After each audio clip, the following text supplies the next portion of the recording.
So come on, let's dive straight in. Um, because you're a communication expert for sure. What's the connection between abundance and financial wealth and the way that we communicate?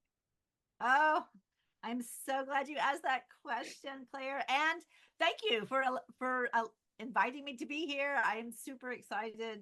I love talking about this because in my day-to-day work, it's more about, affecting perceptions in the business context. But the thing at the root of all of this is that our words shape not only how other people see us and respond to us, but how we see ourselves and how we respond to ourselves. And as a, card carrying introverts, the I was the nerdy girl with braces who had good grades, didn't speak up too much, got through, college and masters and did very well academically. But in the working world, I learned it was so much more important, at least as important, it depends on your job, how you talk about yourself and your work Mm.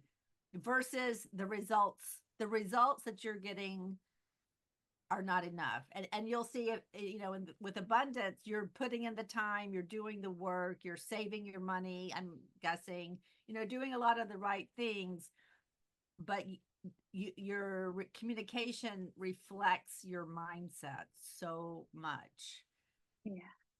And I think it's something that's really key. I'm just thinking about the range of different roles that women take on in the workplace, and how many times are our boundaries like really challenged. So how many Yes. times do people delegate to us to make the tea or take the notes in a meeting? It's just like, Yes. oh, come on.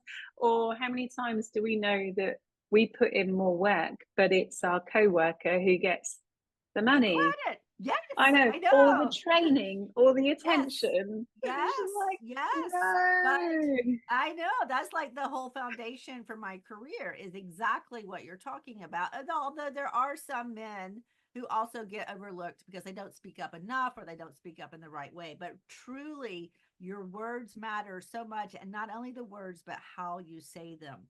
And with abundance, it's easy to get discouraged. Yeah, I think, that because if it were so easy, we'd all be gazillionaires and we wouldn't be having this conversation, right?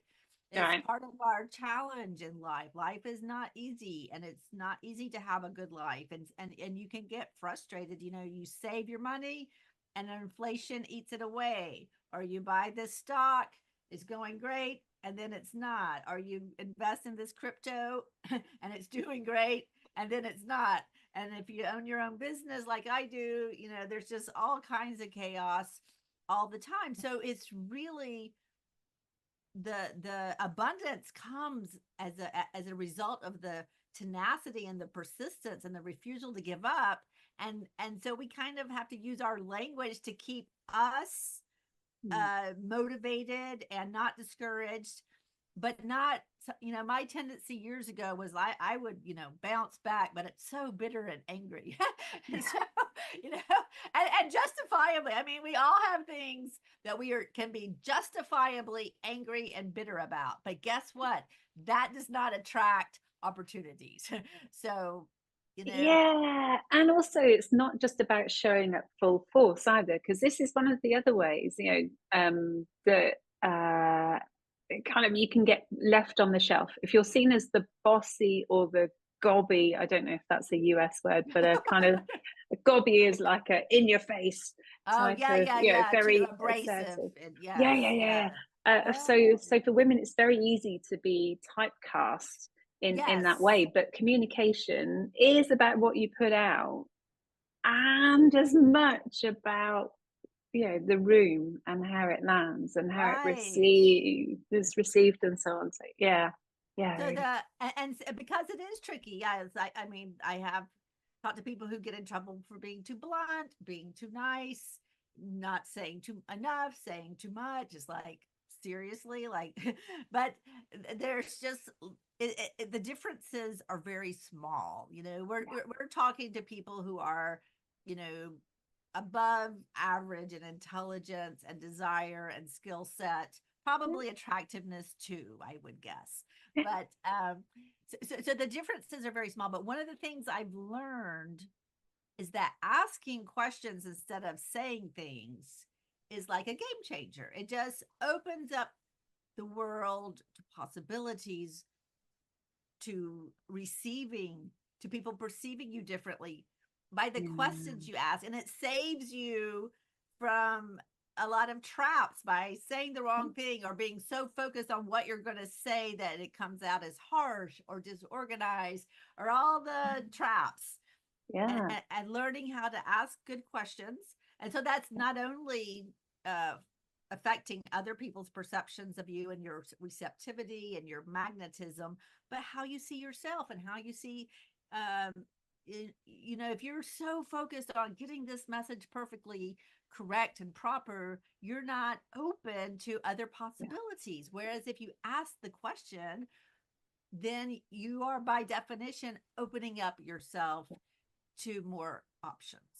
More of an exchange. So I mean, in the past, you've talked about, and then you've dangled this one, an abundance-inducing question. Oh yes, Is that Okay. what would that look like? Or I'm so sound glad you like? asked that. Yes, abundance-inducing questions. This is the fundamental starter of that question, and I actually learned it from the people at Eat Big Fish, which is a British branding firm, which I absolutely adore them.